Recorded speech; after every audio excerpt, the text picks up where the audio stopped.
So I got a bit of catching up to do with you. So my guide in this is this beautiful elephant banner here that is in my energy healing room. And this elephant, very well decorated and very beautiful, came to me when I was on my sabbatical in India, 2016 and 2017. You may know that I was there for 4 months as a deep, deep immersion into furthering my awakening journey, spending lots of times in ashrams like Amma's ashram in Kerala, Shantivanam in my goodness, Tamil Nadu, and also Shantigiri in Kerala. Also went to visit a number of temples and spent 2 weeks in Rishikesh, was at an ashram there, and spent time on a tour and spent time in Dharamsala, the Dalai Lama's temple, and the village there. Just a marvelous, marvelous time of 4 months in India. Anyhow, today I wanted to talk to you about elephants. So I learned a lot about elephants. That was one of my dreams, was to spend time with elephants in India, and I did. So first off was at Amaz Ashram one day. I think my second day there, I was kind of overwhelmed by all the energy and the sights and sounds there. It was quite a place, and it's very hot. This is the south tip of India by the Kerala backwaters. And I was coming out from, I think, from getting breakfast, and suddenly there was an elephant, like a real live female elephant. And that elephant actually lives at the ashram, which I didn't know. I had no preconceived expectation about meeting an elephant on my second day in India in an ashram. And um, I was a person who was looking after that elephant, and the elephant is well loved and cared for. So that was the first time I saw an elephant, was at the ashram. I then saw elephants in an elephant sanctuary, elephants that were orphaned. Their mothers are killed to be in service, which we saw in Jaipur, city of Jaipur. Um, tourists ride on fancy decorated elephants with the big chairs on them. And that's how royalty used to ride them. And now, through some of those old palaces and forts, tourists ride them. And that made me feel very, very uncomfortable. I did not ride on an elephant. But those are the females that are captured for that because I guess they're more trainable. Also, elephants are killed for their tusks. And so you get a lot of orphaned elephants. So at this elephant sanctuary in Kerala, they rescued baby elephants, and they each had a mammut, which is the caretaker. And I got to meet some of those elephants, some that were fully grown, like a massive bull. It was incredible and quite terrifying to get close to. And he was in heat, so we were told to stay away. But met several elephants there. And the highlight for me was one that was being washed down. So the mammoths washed them in the river and scrubbed them. And I was invited to join in. So I was able to actually brush the elephant and put my hand on her heart and stand in the water with her for several minutes, and just really, really drank in that beautiful elephant energy. Elephants are also often in temples. I saw that a few times in Trichy, in Big Shiva Temple. There was elephants that were coming in, and people would be following the elephant around and like a procession. Um, and they're regarded as sacred because of the connection to Ganesha, who you may be aware of, the elephant-headed god, human with an elephant head, Ganesha. And they're seen as sacred, often as calling upon Ganesha, calling upon elephants to remove obstacles on one's path. You may have heard about that because that's been adopted a bit in some places in the West. Anyhow, so they are honored as sacred in the temples. Now, they also were used for labor, and we saw about that. They built the forts, they helped with mining. Elephants were very strong, of course, and when some of the number of decades ago, centuries ago, they were used as animal slave labor. I also was able to see elephants in the wild. One was right near Shantigiri Ashram. I actually just saw elephant poop and elephant footprints, but there was a whole herd of, I believe it was 10 elephants that came sometimes right up to where we were. And an indigenous family that lived right there by the river would see them quite regularly. And they actually came one night and tore up all their coconut trees that were on their land, just pulled them up by the trunk, and banana plants. So they're pretty big. Definitely saw their scat and their footprints and hoped to see them, but I think that was a foolish, dangerous idea. However, when we were in Rishikesh, one day I was sitting in an outdoor restaurant right by the Mother Ganges River, and looking right across, and lo and behold, there was a big bull elephant that came out of the woods. I didn't realize that was a sanctuary right behind there. And it came, and we could see it come into the water and bathing itself. And the next day we went there again and saw two of them. So I was thrilled. I was thrilled to have all these experiences with elephants. So I spent some time wondering like why elephants were so important to me, and the whole thing of removing obstacles on your path. I do have a little Ganesha, and um, have always been quite drawn to these massive beasts that are vegetarian and yet so strong and so gentle. And what I've learned in diving deeper into some of the mysteries of the Hindu tradition around Ganesha is that the removing of obstacles at its folk level is things like, computer glitches and challenges in everyday life. But with everything on the spiritual path, if you go in deeper and deeper and deeper, you'll find there's a deeper level of meaning. And the deeper level of meaning that I have learned from some Hindu teachers is that it's removing the obstacle of all the layers and blockages that we have in our lives, mainly mental constructs and beliefs that keep us from knowing who we truly are.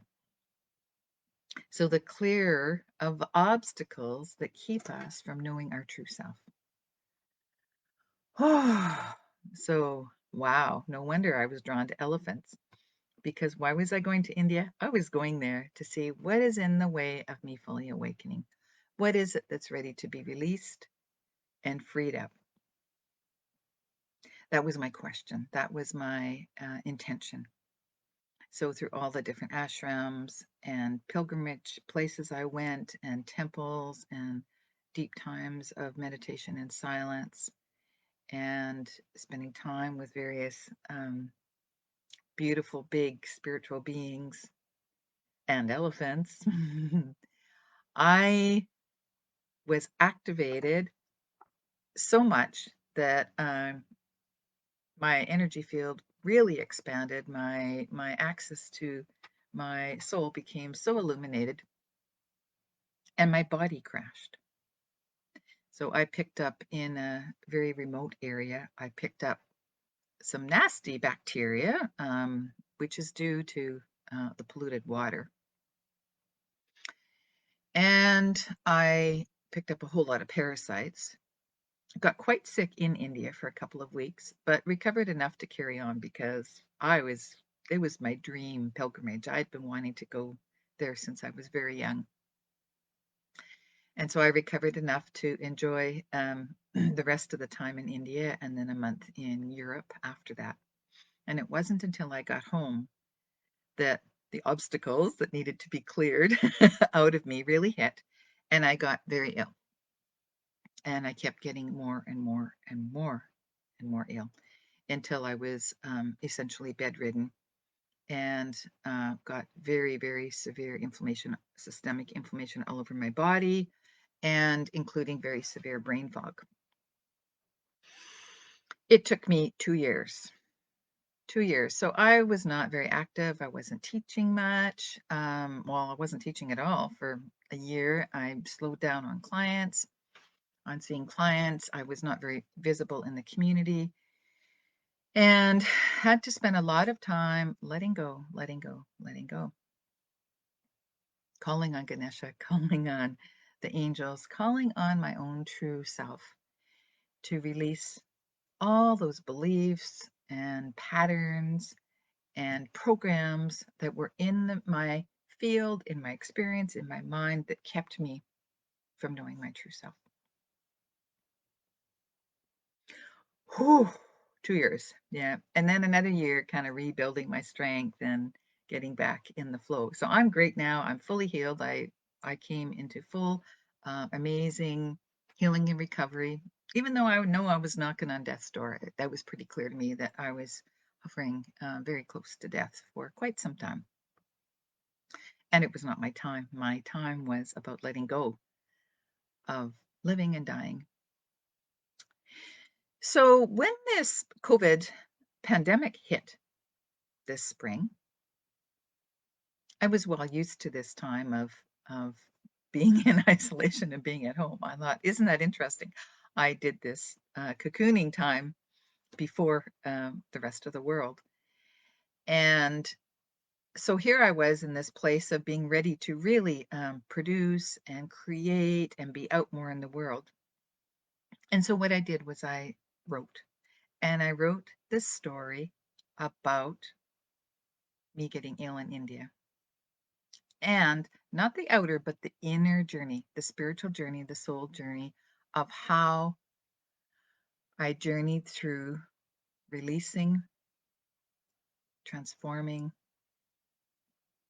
releasing a lot, surrendering, and coming into such a powerful awakening and finding deep in my heart, finding my soul, awakening, finding my true power. And it's been fabulous. It's been fabulous. It was well worth the journey. It was what I was asking for. So I have written about that journey in a chapter. I'm calling the chapter My Body is My Guru, how my body guided my awakening to my true power. And the book is part of a collection of such stories, of transformational stories, with 13 others. So we've written this book together, each telling our own personal transformation story. All of us knew each other through Life Transformed. We're all certified coaches in Life Transformed. And we have put together this book, and it's actually been written.